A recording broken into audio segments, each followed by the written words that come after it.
In this video, I am going to explain how we can calculate the average in Excel. Here is our data, months, sales, sale amount are here, and profit amount are here.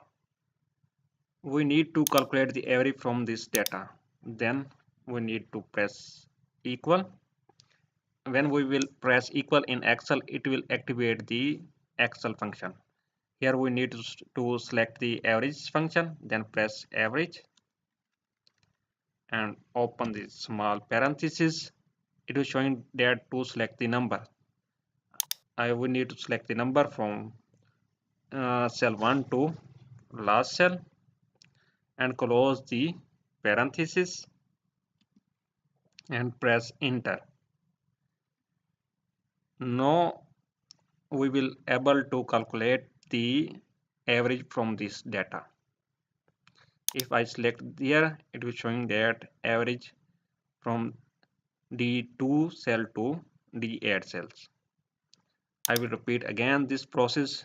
Press equal, type average, open parenthesis, select number and drag down to last cell of the data, then close the parenthesis and press enter. Now we will able to calculate the average again here. I hope you will get understanding this point well. Let me show to how we can select the data in with the help of shift key. Let's say I need to click average, open small parenthesis, I select the cell 1, then hold the shift key and select the last cell.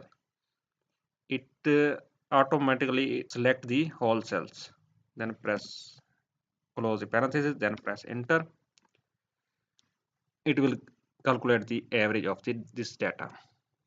It is so simple to calculate the average in Excel. If you did not like this video yet, please like it, subscribe it, and share with your friends.